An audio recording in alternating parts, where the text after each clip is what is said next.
Hello and welcome to another edition of Mustang Magazine. I'm Danny Quinn. And I'm Cassie Cahill. Mustang Magazine is a show produced by advanced broadcast journalism students from Norwood High School. Recently, some students ran into some issues when their private social media accounts were screenshot and sent to school officials. Staff reporters Jesse Carl and Megan Giambacco bring us an investigative report in this month's cover story.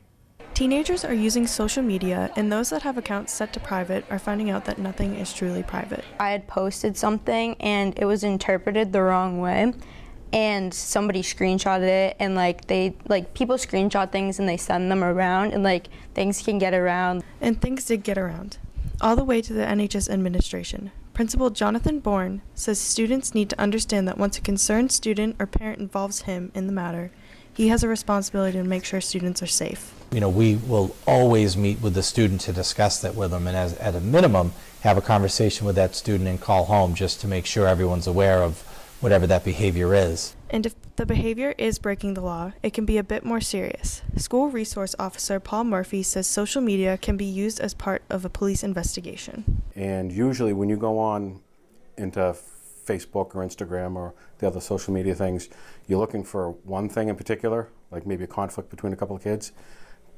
but you end up finding a whole bunch of other stuff you didn't intend to find. NHS health teacher Jan Cohn preaches to students about using social media safely. She says students don't always understand the implications of posting things online. If you're willing to post something and put something somewhere, just know that you just gave it to the world, and anybody can use it however they want to, because you no longer own it once you do that. But students like Hatch say that there is an expectation of privacy when they post things that only their friends and followers can see online. I kind of felt like my privacy was invaded. I felt like I didn't know what I could post. I didn't know who would see it. And when your peers see your posts on social media, it can impact your actual social life. In the big picture, you have to worry about your reputation first, and if it would in any way possibly down the road have a negative effect on you. If you don't want me to see it, or the principal to see it, or your parents to see it, or a judge down at Dedham Juvenile Court, don't post it. School officials also say students should be looking out for each other and have each other's backs.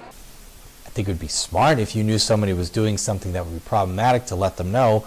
You want to think about that. You might want to rethink your choice to post that picture, that post, that comment, whatever it might be. And they shouldn't be mad at you if there's a situation where you're concerned.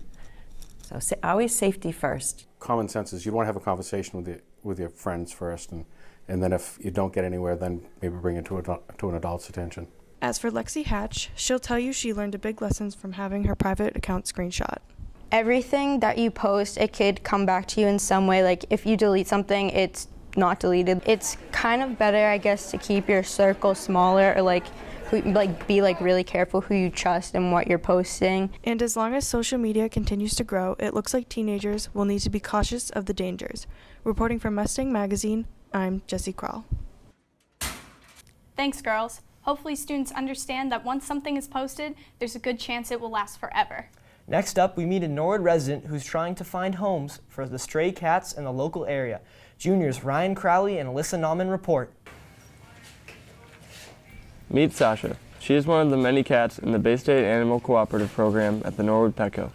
People who come in who are interested in adopting, we try to discuss with them who each cat is and who we think that they'd be good with, or what would be good for the home they would go to. Marcia Mata founded the adoption program, and with the help of volunteers, they're helping cats like Sasha find a home. So we have at least 2 shifts a day, and it can be anywhere from 1 to 2 to 4 people at a time during those shifts. And they're volunteers, so anyone that wants to volunteer, we're always open to volunteers, making sure that we have our volunteers here to clean them, take care of them, love them, socialize them, and then work with people interested in adopting. And with all the help from volunteers, Sasha has found a permanent home.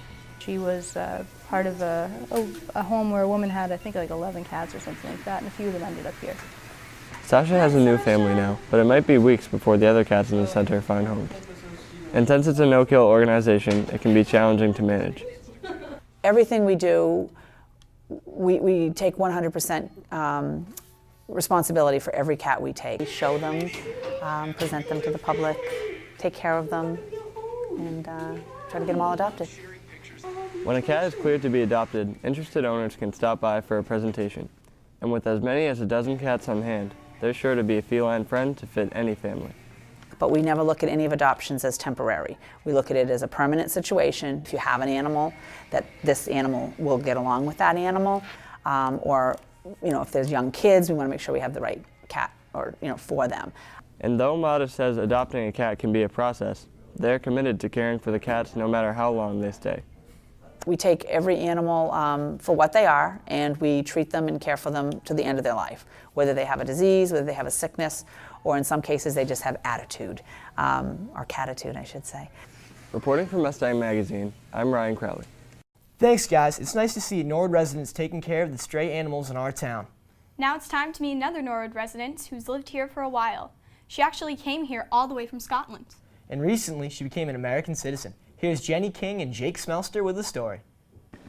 Norwood resident Margaret Campbell was 26 years old when she left Scotland and started visiting the United States. Her then boyfriend had gotten a job in Massachusetts. I was actually still in college, so for a while I would just come out here in my holidays to visit him, and then we got married, and then we decided to stay here.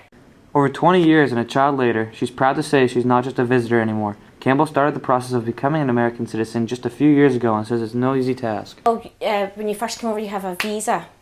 So that was the first step. After that, you apply for a green card, which is a permanent resident card. And then there are some documents to fill out along with background checks by the FBI and fingerprints. Once that's done, all applicants must be interviewed. And when the interview is set up, they send you a booklet which has all the questions that they might ask. And even though she was prepared, Campbell says she couldn't help but feel nervous.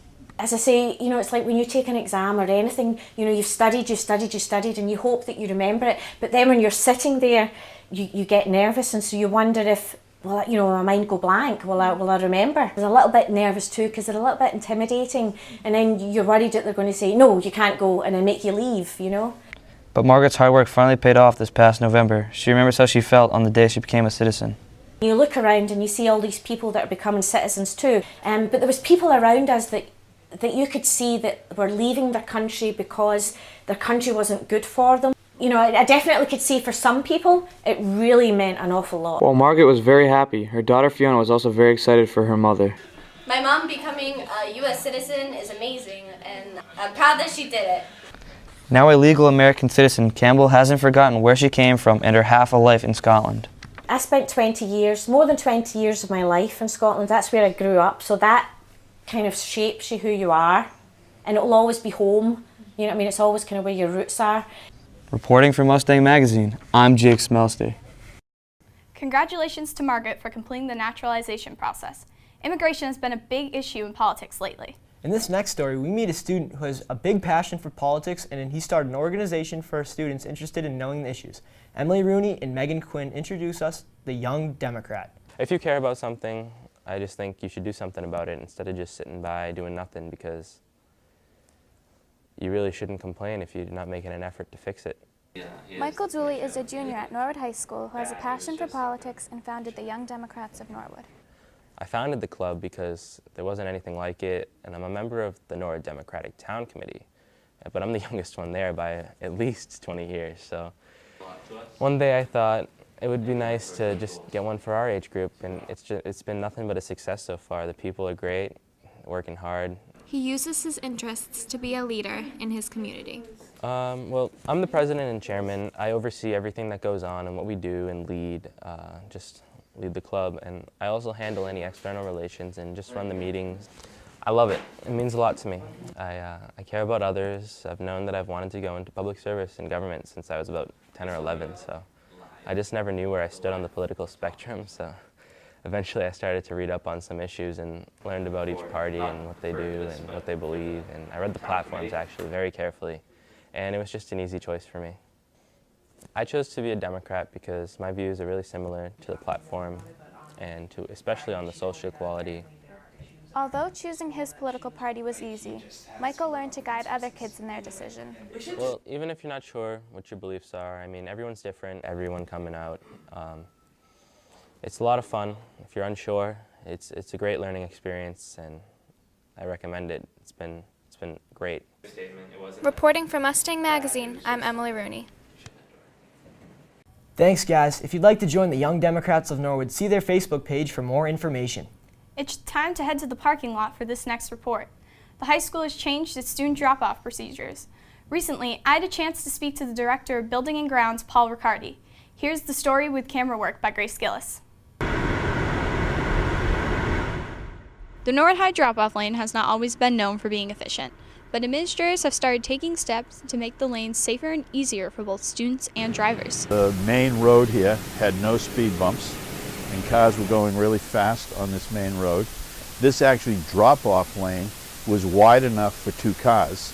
With 2 cars trying to drive in a single lane, students who were dropped off near the main road had a high chance of getting hurt by cars speeding by. These concerns warranted some changes to be put in place. We've narrowed the lanes out back to try and keep the cars centered so no one's trying to pass each other. We've also added 2 speed bumps out back to slow the flow of traffic down a little bit more. We got 3 places that merge right up there at that intersection. So that was another reason for the speed bump. This door used to automatically unlock in the morning. We locked this door down so that the student drop-off is at the next door up.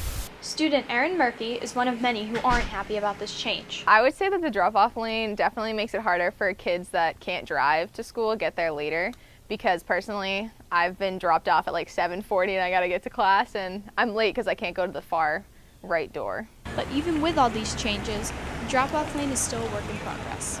It's now about compliance and having people buy into. This is the first year that we've done all of this. Have people buy in that, A, this is the safest way to get kids into the school and the safest way to get kids out of the school in the afternoon. And we just gotta buy into what the traffic patterns are. And now the drop-off lane seems to be moving a little bit faster. Reporting for Mustang Magazine, I'm Cassie Cahill. It seems that everyone is getting used to the new parking lot procedures, and school officials say morning drop-off has been going much smoother. Now it's time to change things up a bit. Let's head over to the Civic for a story about some hot competition happening on the basketball courts. Calvin Meyer and Johnny Williams report. When you're looking for a pickup basketball game in Norwood, teens say there's only one place they go. We come to the Civic for a couple years, grinding every day. We usually come, we lace up our shoes, we get some teams, we have fun. We usually play till about 9 when they kick us out. Players say that games can get pretty serious. It's very competitive. All the kids come in always want to win and stuff. People start swearing, people start talking trash. It's as competitive as it gets. Resident ballers like Nick Marchiondo say they don't sweat the competition. When they're shooting jumpers, it's like there's ice in their veins. When I'm sleeping, when I'm eating, when I'm at doctors, they ask me what my blood type is. My blood type's ICE. Ice in my veins, buddy. Others say they don't need to score to be a force. I'm not a shooter. I probably make like 3 points a game, but I got like 20 boards, so it's okay. But no matter what a player's strength, all ballers are welcome. My specialty is passing. Mid-range, well, mid-range is my best, so yeah. I suck, but defense. And when players aren't on their game, there's always room for improvement. I always come here to get better, and if I do bad, I come back the next day and do better. I come to Civic to train, work on my skills, Gotta seize the opportunity. You're not just gonna get better by sitting around. Keeps me off the streets. I get better as a person and a basketball player. When it's 6 p.m. and open gym starts, the buckets begin.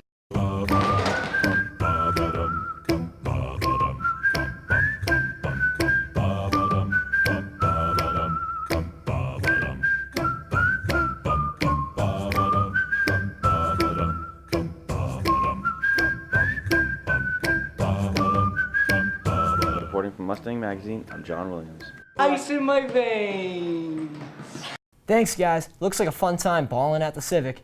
Basketball is one of many passion activities Norwood kids do to stay active. Recently, we caught up with a Norwood graduate who's been using her passion to make friends while she's away at school. Morgan Turchetta and Emily Trahan bring us a story from Dean College. Shelby Rogers is leaping into her first year at Dean College. I was most nervous about just making new friends and making sure that I was good enough to be here. And she's not necessarily referring to her academics. Rogers is a dancer and she's been dancing since she was a little girl, and she's always made friends through dance, so she did the same thing at college and made some new friends. Shelby's personality is very uplifting, and I know she'll always bring me out of a bad mood. And I can always count on her for anything. She always expresses herself, and you can really tell what her story is. Roger's new life at school was going great, and her new dancing career was beginning to take off. But then she suffered a big setback. What started as pain in her lower back turned into some major hip problems. And I'm not able to dance for the rest of the semester or perform in my freshman showcase. I really see her not depressed, but just more low-key than normal because the rest of us are able to dance, and I feel bad for her watching her sit out. But Rogers is trying to stay positive and focus on being a part of her dance group in any way that she can. Just the fact that I can't dance right now because of an injury is a letdown, but they're trying their best to still include me in all rehearsals and classes. Her first semester comes to a close. Rogers is looking to continue making new friends and grow as a person, and she's learned some things about herself because of the injury. College here is everything I wanted it to be. From high school to college, I definitely feel more mature and independent just because I'm used to doing things by myself now. And she has advice for all of next year's freshmen going away to college. Just be yourself when you get to school. Don't try to change to fit in with anybody, and don't be nervous. For Shelby Rogers, fitting in means being a part of the dance world. So look out at Dean College. She's looking to make a full recovery for next semester. Reporting for Mustang Magazine, I'm Morgan Torchetta. Thanks, girls. We wish Shelby the best as she completes her first year at Dean. Recently, students from NHS-TV entered the Salem documentary competition. Entrants had to submit a short documentary that was 5 minutes or less, produced on a topic of their choice. Filmmakers Alessandra Varon, Molly Dittmeyer, and Megan Ring found a unique character in Boston who runs a puppet library. Here's the full 5-minute documentary.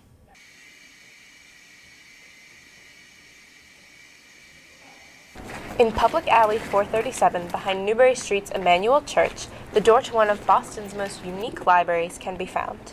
It's a lending library of giant puppets. It didn't become established at a certain minute. It just sort of drifted into being a library. The puppets were here. People were wanting to borrow them because who has closet space for puppets this size? Different people in the co-op were lending to them to their friends and other people. People couldn't figure out where they were. We started writing them down and having people sign them out. And at that point, people said, oh yeah, it's a library. The Puppeteers Cooperative, we do parades, pageants, giant, large-scale things, events. And in the meantime, since that's sporadic, the puppets are here hanging about, doing nothing, getting into trouble, so we lend them out to people. Puppets like this is mainly paper mache made on cardboard with brown paper bags. This is shiny paper on paper mache. There's down there a foam puppet, where the face is made out of foam and then it's cloth. I do a lot of inflatables, very useful for demonstrations where they won't let you have sticks. I make a lot of them. Other people from the puppet co-op make some of them. Some of them people bring them around if they find they have a giant puppet. People know this is a place you can take it to. They use them for, benefits, political demonstrations, school plays, other plays. They take them out in the park for fun. People were opening a bridge a couple weeks ago and they came down here to borrow a troll for under the bridge. All sorts of random things. A puppet can be almost anything. It can be a human, but it can also be the sun, goodness, evil. It can be the sea. You're not restricted to this little human world, which is sort of such a small part of anything that happens. After making so many puppets over the years, Petey realized they could be put into specific categories. They're divided in different ways. There's a dragon section, there's a sea section, there's a bird section, there's a human section. They're divided like this bunch is backpack puppets, which is a type of puppets. There's what we call opera singer puppets, which are based on the Malian beautiful woman puppets. There's old horse puppets, which are the kind of horse where you have them on suspenders and pretend you're riding them. That's very popular. There's stick puppets, which are just a head on a stick. But it works really well because a head on a stick can move differently from a human. People move in and out. I'm the one who's here most days. but there are other people who come around and work on things as they get a chance or want to do it. The Puppet-Free Library is open every Tuesday from 2 to 7. So, if you're ever in need of a puppet, just stop by and ring the bell. Reporting for Mustang Magazine, I'm Alessandra Veron. Thanks, girls. Good luck with your entry in the Salem documentary competition. Well, that wraps up this January edition of Mustang Magazine. Thanks for watching. For more stories like these, visit us online at mustang.media or hit us up on Facebook, Twitter, Instagram, and Snapchat. We'll see you next month.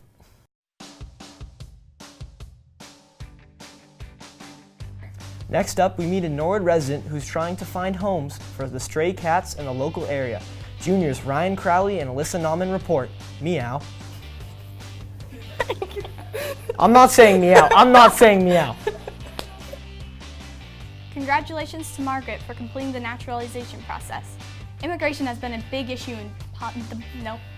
In this next story, meow. Oi. Thanks, Thomas.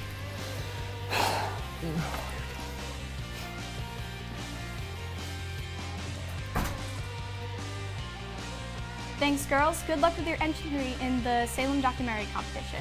Well, that wraps up this January edition of Mustang Magazine. Thanks for watching. For more stories like these, visit us online at mustang.media or hit us up on Facebook, Twitter, Instagram, and Snapchat. We'll see you next month. So, yeah. Yeah, so, you know. About like the thing. I mean, yeah, that was pretty weird. Like, that was, you know what I mean? What are you going to do about that?